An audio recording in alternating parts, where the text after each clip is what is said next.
Great morning mga karuba! Once again, this is Andrea Mariel Sales, one of your reliable property consultant of Proveneo Land Inc. and also your Kwalang Kapitbahay here in Lancaster, New City. So for today, I'll be showing you another house renovation ng ating Thea Townhouse, one of the best-selling townhouse here in Lancaster. So si client natin is endlot siya. Nasa 83 square meters ang kanyang lot area pero ang floor area is nasa 60 square meters. So nandito tayo ngayon sa Westwood 2 para ipakita sa inyo and i-share sa inyo ang another renovation modification na pwede nyong gawing inspo sa inyong bagong tahanan. So ano pang hinihintay nyo? Samahan nyo ako. Let's go!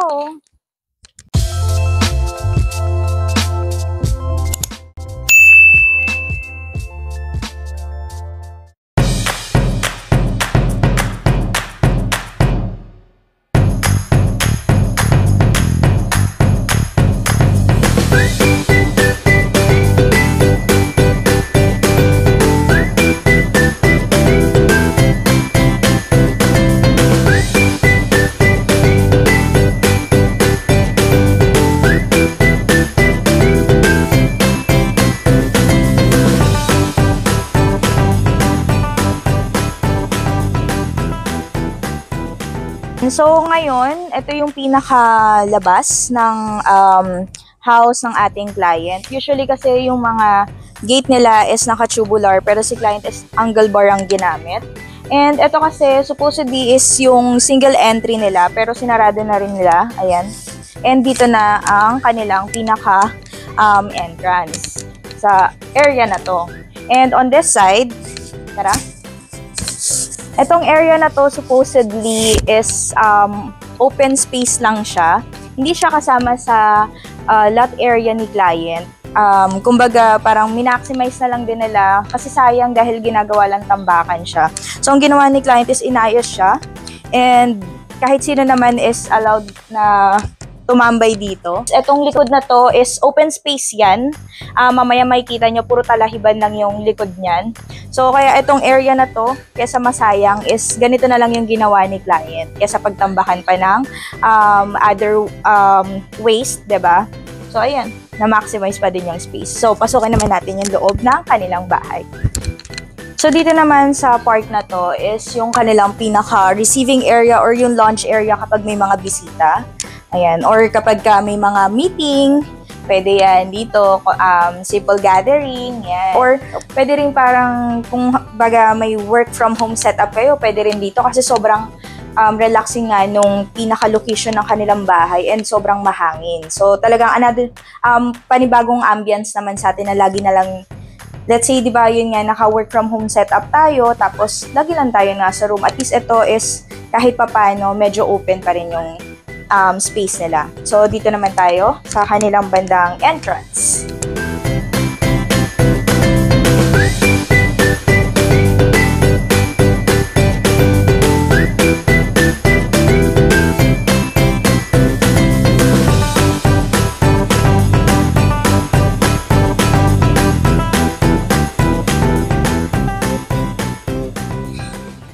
Dito sa area na to is ang ginawa nila is grotto. So, ito. Siguro cleanin out na rin nila pero pinaka idea dito is parang fish pond and ito may mga aquarium. Tapos dito, siguro yung parang falls yan na ng water. Tapos ito yung grotto ni Mama Mary. Yan. Ang ganda, no? Na-maximize pa rin nila.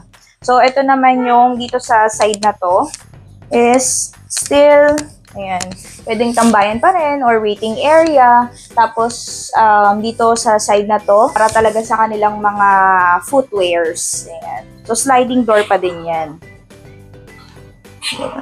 So, talagang naano nila lahat ng pinaka-space nila. Nasulit. Tara, pasukan naman natin yung kanilang first floor.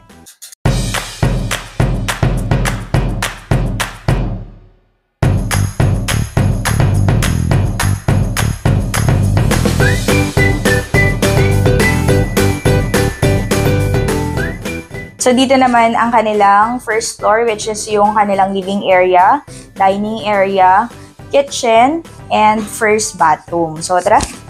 So, dito is, ito kasing sofa nila is supposedly sa house nila to sa Makati. Pero, since hindi nga kasya doon, dito na lang dinala.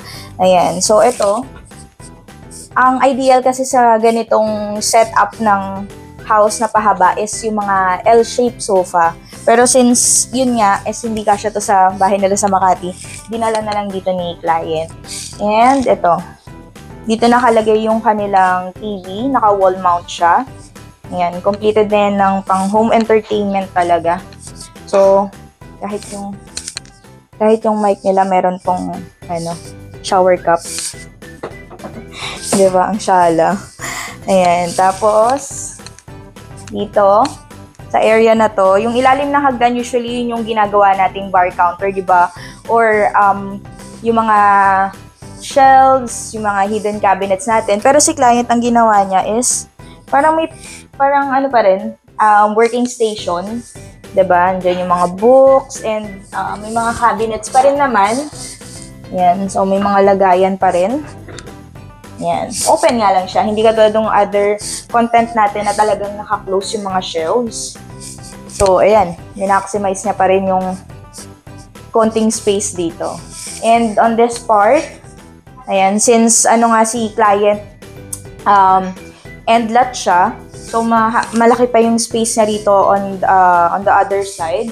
So, ito usually kasi pagka mga inner cut, yung pinaka-actual turnover, pagpasok niyo po kasi ng bahay, is nandito yung, nandito yung kitchen niya. So, inalis na rito yung kitchen and nilagay na doon. Sa amin kasi, ang ginawa namin since naka-kitchen extension na nga rin kami, nandito yung pinaka-refrigerator namin.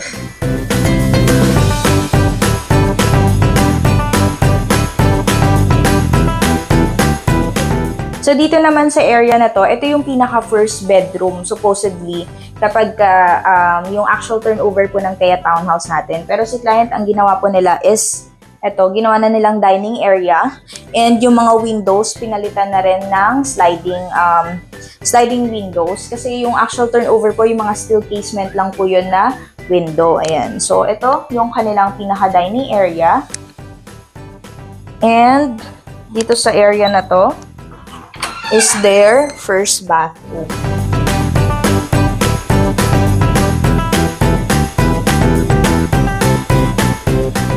Ayan siya. Ang ganda, no? Team black and white si client natin.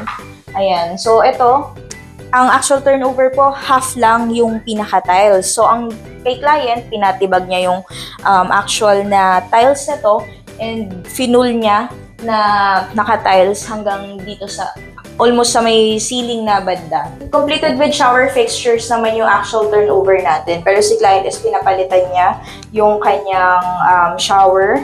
And ito, pati yung kanyang toilet, pinapalitan din. And ito, yung kanyang sink. Pero yung actual kasi natin, may sink na rin naman yun. Wala lang siyang mga ganito. Merong silang cabinet for kanilang mga toiletries. Yan siya. And still, ito yung sinasabi ko last time dun sa content natin na naaangat yung pinaka towel rack. Ayan.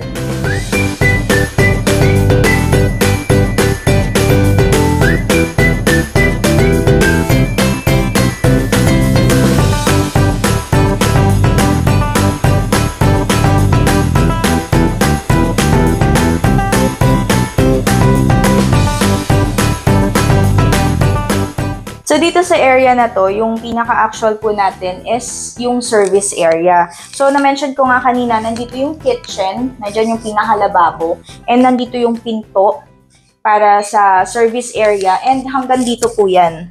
Yung pinaka-service area po, hanggang dyan lang. Kung halimbawang inner cut po kayo, yan lang po yung pinaka-cut ng lote nyo.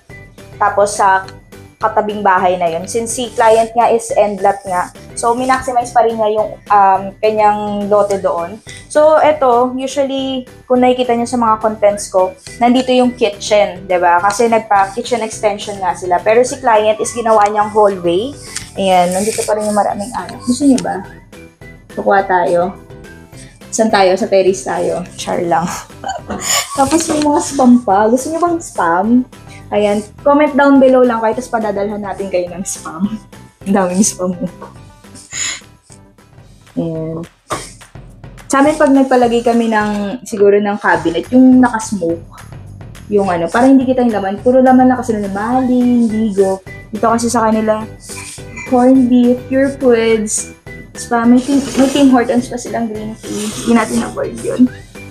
Tapos may mga Red Raider pa sila. Hindi ko alam kung ano na kino-content ko, kung yung laman pa ba, yung stock pa ba ng ba nila o yung pinaka-ano. Pero nakakatuwa. Ayan. May mga maliliit na alak si client. Ayan. So, pasukin naman natin yung kanilang kitchen area. Kasama si ate. Kasama natin si ate. So, kamusta naman ang buhay-buhay ate? Nag-interview tayo. So, kamusta naman ang buhay-buhay? Masarap ba magugas dyan? Ayan. Ito. Kaya pa naman. Kaya pa naman for today daw. Diba? And so, ito yung pinaka-kitchen area nila. And ito, hindi to built-in. Ito yung mga nabibili din sa mga all homes. Ayan. Ayan. Diba? Kulay puti lahat, diba? Ayan. Ganda. Tapos, ito is para sa kanilang kitchen. Meron pa rin silang table dito siguro for preparation din ng mga lulutuin. And dito is naka-cladding. Yan, na cabinet. Kasi usually mga binablog natin is mga naka-laminate. Ito naman is naka-cladding. Ang kagandahan naman, kapag tinamaan or nagkaroon ng dent yung pinaka cabinet, ito kasi is ano lang, may dent lang. Kumbaga may kayod lang. Unlike na mga laminated kasi is kapag natamaan, eventually nagbabakbak na siya, meron ng sira talaga. And dito yung kanilang, ayan, tigas niya. Yung range hood. Ayaw niya nang, ayoko nang buksan. Kanina nabuksan na, may pagod na ako. And still, ito pa din, mga, ayan, mga nahatak.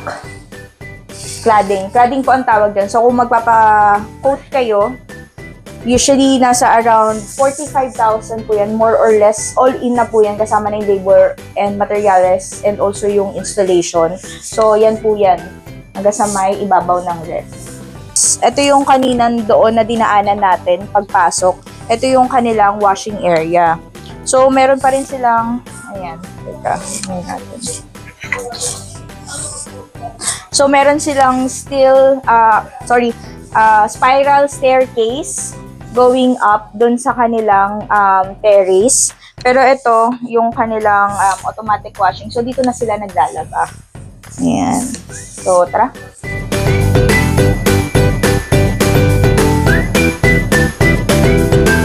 So, dito naman yung kanilang hagdan going to the second floor. Yung actual turnover po natin, meron naman na siyang handrails. Pero si client, ang ginawa nila is ito nga, stainless handrails. Ayan. And ito, naka-tiles na rin. And meron siyang, hindi siya rubber. Kasi usually, di ba, rubber yung pinaka-end ng natin, ng mga hagdan. Pero kay client, hindi. More of parang metal siya. Tapos itong kulay black, yun yung rubber. Ayan. Sir, anong tawag dito? Stair nosing. Yung metal kasi siya eh. Hindi siya yung usual, di ba, na rubber, no? Aluminum siya. Aluminum. So, ang ganda rin naman. Tapos yung nandito sa pagitan niya is pinaka, yun yung rubber. Ayan. So, tara. Oo nga eh. Nagsiset as accent nga rin naman siya since ang theme ng kanilang bahay is white and black, diba? So, ang pangit naman kung purong black lang siya. Kaya, ayan. Ganda ng idea ni owner natin. So, akitin na natin. Tara. Sa second floor, nandito po yung master's bedroom, second bedroom, balcony, and second bathroom. So, ito ang kagandahan kasi high ceiling po yung mga houses natin here in Lancaster. So, okay na okay lang magpalagay kayo ng mga chandeliers nyo. Ayan. Diba? So, ang ganda pa rin ng, bumabagay pa rin naman sa motif ng bahay nila and also nakakadagdag elegante naman dito. May mga pa-frame pa dito. Yan. So, tara!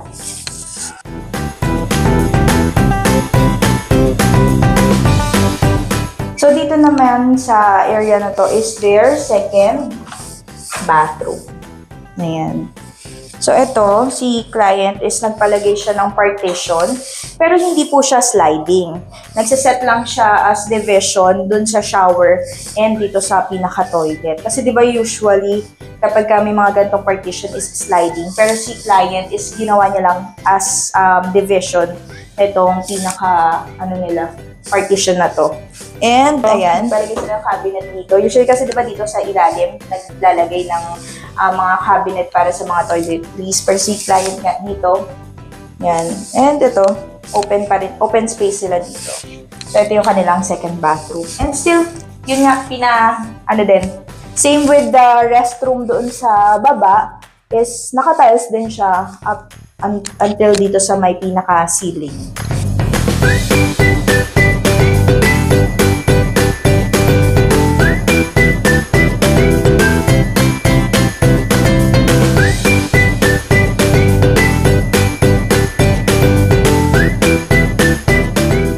So, ito naman yung kanilang second bedroom. Tara. Ang ganda. Ang aliwalas, no? 'Di ba? Ganda talaga pagka, kapag puti yung theme din ng bahay. Kasi mas nakakaluwag siyang tignan. Yan. So, ito, meron ditong built-in cabinet. Ito nga. Teka, harangan muna natin to. So, ito, may mga built-in cabinet si client. Yan, palagay siya dito. Hanggang dito. Yan. Pero, itong ilalim is, meron pa din naman. Ayan.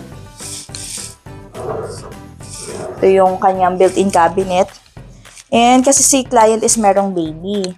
Tapos, dito naman sa area na to, ayan, mga gamit ni baby. Ayan siya. So, ito, hindi siya built-in. Nilagay lang po ni client yan. And on this part is, merong television. Naka-wall mount. Diba? May TV pa rin. And dito is yung pinaka-vanity. Ayan o. Yung vanity nila. Tapos, itong bed. I think mga double lang ito. Size double. And, yun, may mga windows pa rin po dito. Yan. So, kitang-kita mo pa rin. Pwede ka magmarites sa kapitbahay. Char. Yung actual turnover po kasi natin, ito is close yan. Wala po siyang daan dito. So, si client po is nagpalagay po siya ng daan going to their napakalaking balcony. Ayan. Terrace. Diba? Damdam niyo ba yung hangin? Ayan siya. So, naman, secured naman kasi may lock pa rin to. So, pasukin naman natin yung master's bedroom. Tara.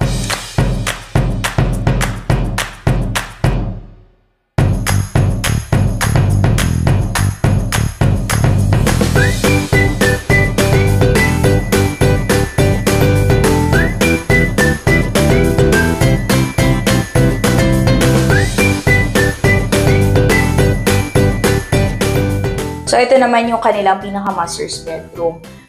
Yung second bedroom, ang laki po niyan is nasa around 11 square meters. Yung second bedroom master's bedroom natin is nasa 12 square meters. Hindi sila masyado nagkakalayo nitong second bedroom. Yung room naman na ginawang dining area is nasa around 6 to 7 square meters naman po yun. Ayan. So, ito ang kanilang master's bedroom. So, ito, nagpalagay pa rin ng mga built-in cabinet. Si client, naka-split type yung kanilang aircon. And ito yung kanilang bed. So, pina-customize din po nila ito. Pero ang usual ng sukat ito is mga pang queen size. Ayan.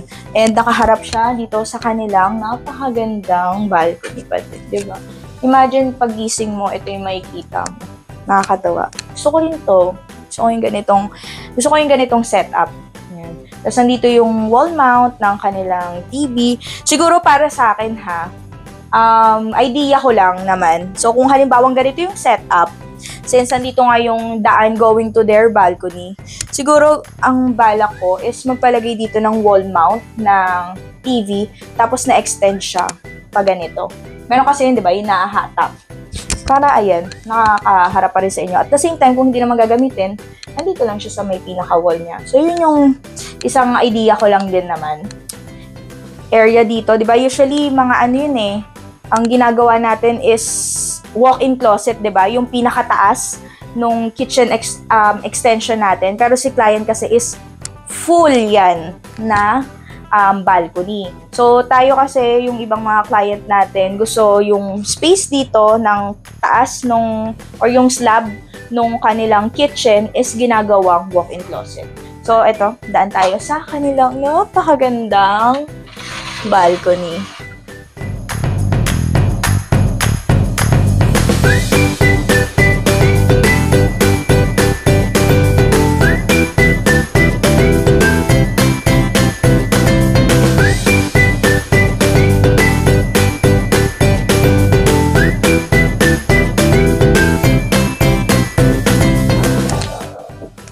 So, makikita nyo po yung mga kapitbahay natin. Halika.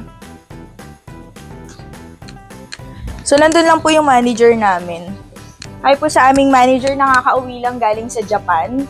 Dahil sa kanyang incentive by ProFriends. Ipa-plug ko na rin.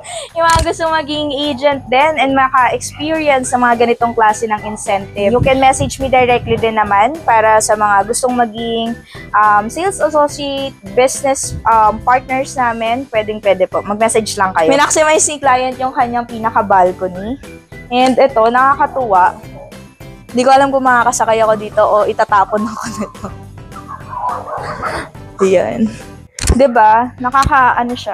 Nakaka-relax dito sa park na 'to. Palagay sila ng swing na ganyan. And ito, metal. Ayan, metal po ito kasi pagkakahoy, syempre pagka nauulan na, naarawan, ang tendency masisira agad. Ayan. So naka-metal 'yan. And ito yung sinasabi ko sa inyo na minaximize ni client kasi 'di ba?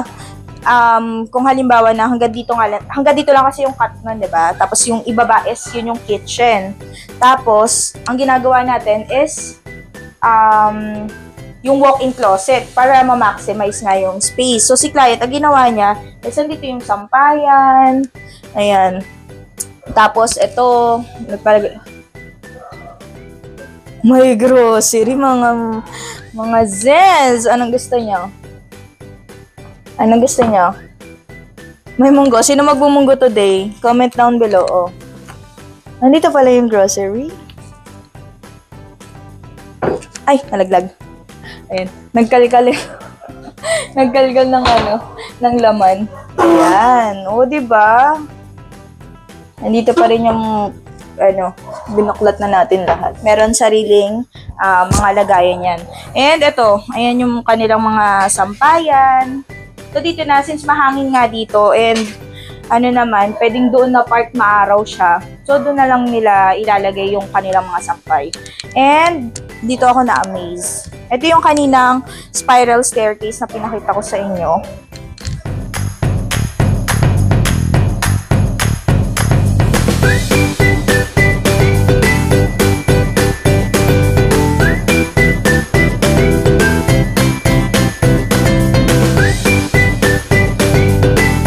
Alam nyo ba kung ano nakaka-amaze dito? Ito yung sinasabi ko kanina na open space. Ayan siya. Kitang-kita mo hanggang Tagaytay. Nandun. Ayan. Ganyang kalapit. Tanaw ng tanaw ng dun siya. Ayan o, yung magkakatabing building. Tama ba yung tinuturo ko? Ito siya na part. Ayan. Magkakatabing building, yan po is Tagaytay na po yan. So imagine, malapit tayo sa Metro Manila. At the same time, malapit din tayo sa Tagaytay. So ang ganda kasi ng location natin, pinagigitnaan siya. So si General Trias is one of the sought after location.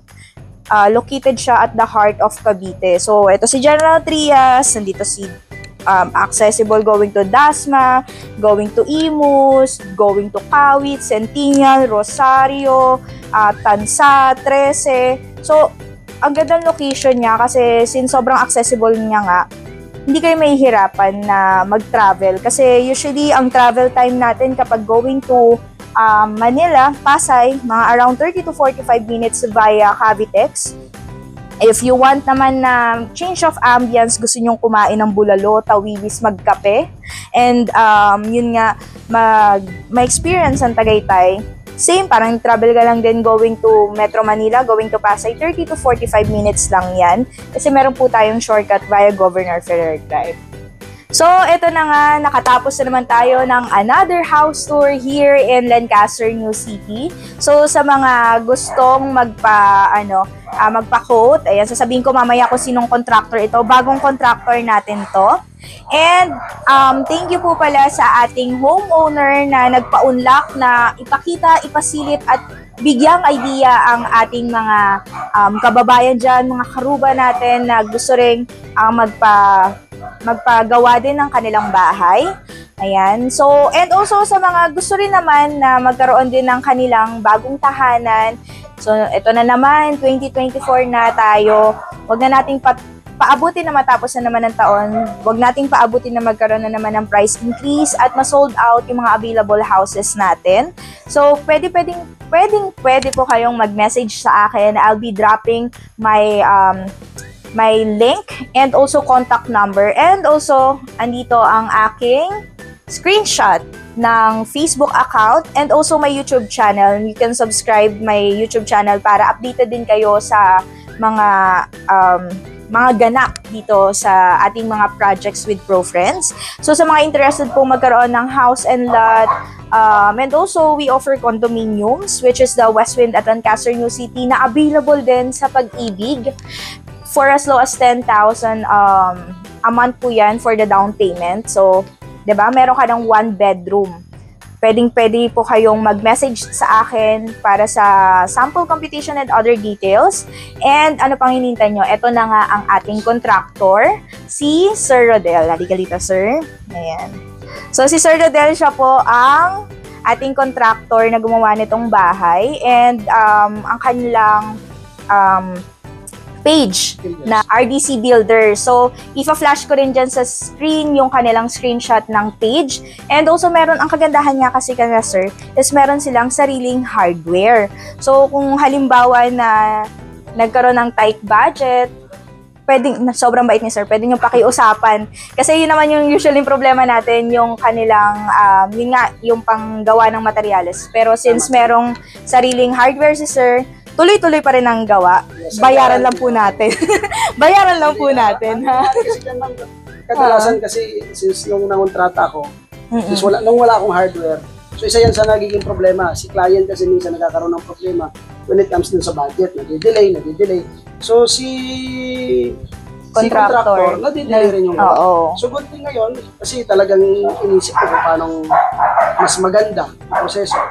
As long as meron tayong contract signing, so kahit na wala kang budget na binibigay sa akin yung follow-up, so tuloy-tuloy ang gawa namin. Ang good thing po dito kay RDC Builders po, dalawang criteria lang po mayroon ako, wala kayo ibang pag-iisipan. Ang pagtrabaho po namin as per budget or as per plan. So ngayon, kung may budget po kayo, doon tayo sa as per plan. Kung wala kayong budget, as per budget po tayo. Kung magkano yung budget niyo po, yun po yung susundin natin. But, may option ako doon. Kung gusto mo, napuhunanan ko, walang problema doon. Pwede tayo magkaroon ng staggered payment. Magkakaroon ako ng konti na markup doon sa... Kumbaga interest niya, di ba? Maliit lang naman kasi para doon sa hardware. Tama. So, doon naman sa tao, kaya ko naman bayaran. So, hindi naman mauutang yung tao. So, yun, good thing kasi si RDC Builders po nanggaling sa Makati. So, isa ako sa humawak ng mga building ni Golden 88. So, malaki ang experience natin with regards dun sa pagbibihis ng mga bahay. Papaganda. Saka, siya nga pala, mayroon kaming pinibuild up ngayon na, kasi marami na kaming na-contract ngayon ng puro swimming pool. Wow. So, either sa taas, sa baba, o kahit ang palapag. So, yun yung master ng Golden 88 namin yan. May mga swimming pools. Ganda, no? So, ngayon, yun, thank you so much. Sana yung mga wala pang bahay, Ayan, kumausap na kayo. Kumuha na kayo. Nagkakaubusan na po. Oo. Oo. At the age of 32, nagkaroon ako ng bahay kasi pinangarap ko una-una bahay ko talaga. Tama. Walang silbi yung magandang trabaho kung wala kang pag-aari. Tama. So ngayon, mabilis na. Hayahay na lang si Sir, may sarili siya. Oo. Kami Sir, at age of 25, kumuha na rin kami ng bahay, di ba? Habang gano'n kasi sa generation natin, habang bata ka pa, dapat maging established ka muna. Oo, tama. Di ba? Bakit ba nito, may tip ako, bakit, why Lancaster? You know what? Si Lancaster lang, doon ko lang nakita, sa dami ng trip na pinuntahan ko, doon sa mga pagpapakita ng mga houses, kay Lancaster lang nagustuhan yung community. Alam niyo kung bakit? Sa Lancaster, biruin mo ha, sa loob ng Lancaster, kahit sabihin pang maliit ang bahay mo, take note, wala pong jeep sa loob, walang tricycle. Although, para in the first place, may isip ko na ang hirap ng sitwasyon na gano'n. Pero once na nasa loob ka ng Lancaster, iba yung pakiramdam. Tama. So parang pantay-pantay lahat. Kaya malaking unit sila, kaya maliit ka. As long as nasa loob ka ng Lancaster, pantay-pantay, equal talaga. So, ang kagandahan dito, hindi siya katulad nung kukuha ka lang ng isang maliit na village, after 1 decade, squatter na ang labas. Kasi lahat pumapasok na, kung magnanakaw, napakapulis. Tama. So, ang ganda kay Lancaster. Kung maliit lang naman dito rin siya, ba't na palalabas ng General Trias? Kung nandito na lahat na, Sir. Tama. Yan. So, pareho po kaming homeowners dito and yung mga agents natin, yung mga ka-team ko is also one of the homeowners here in Lancaster, New City. So, kami is naniniwala kasi kami dito kung ano yung vision and mission ni ProFriends. So, that's why nag-invest din naman kami dito. And I guarantee may return of investment na kami. Yun ang kagandahan dito. So, imagine, nag-invest kami, kinuha namin si Thea Townhouse sa amin is nasa around 1.9. Ang market value na nito is 3 million. So, let's see, mag-compute tayo, naghuhulog ka kay bank. Kinumpute na namin siya eh. So, pag natapos namin yung 15 years, ang pinaka-total na nilabas namin is nasa around 3 million. Eh, imagine ngayon, 3 million na siya. Paano pag natapos na namin siya, how much more ang pinaka-market value ng Thea Townhouse namin? So, ngayon pa lang, meron ng return of investment. Ayan, homeowner din si Sir. So, nanggaling po yan, hindi po siya ahente dito ha, pero gumagawa siya. Hindi lang dito sa Lancaster, sa ibang location din. Ayan, so sa mga gusto pong magpagawa, magpa-modify, magpa-renovate, pwede po kayong mag-message kay Sir. Lalagay ko rin po yung link ng kanilang page ng kanilang yung RDC Builders. Ayan, RDC Builders, mag-message po kayo kay Sir Rodel para sa mga sample computation, yan, kung gusto nyo walang bayad po yan. And i-visit din nila yung location ng inyong mga bahay. May mga suggestion para doon kung ano sample. Kasi ang master ko talaga is yung tawag na ito, designs. Design. So, parang architect ba, Sir? Ganun. Hindi naman, kaso lang, nung time kasi na nasa construction ako, nasa site ako, na talaga ako sa quality control. So, lahat yun na-check ko. Oo. So, kumbaga, doon ako na nahasa na talaga. Yun, di ba? Yun naman ang kagandahan. Alam natin yung mali, alam natin yung... Pero nakadepende pa rin sa client kung anong gusto talaga nila. Yan. So, yun ang kagandahan naman kapag kala Sir Rodel din kayo magpa-renovate ng inyong bahay. Ayan, so, mahaba na tayo. Yung last na video natin, 25 minutes, okay lang yan. Para at least, we're still giving you an ideas and before din kayo mag-invest, diba? So, ayan, thank you sa lahat ng mga nag-subscribe at sa mga hindi pa nagsasubscribe, please do like and hit the notification bell down below to subscribe and to keep you all guys updated. So, see you on my next vlog. Bye! Thank you. Please do like and hit the notification bell down below to subscribe. Thank you for watching.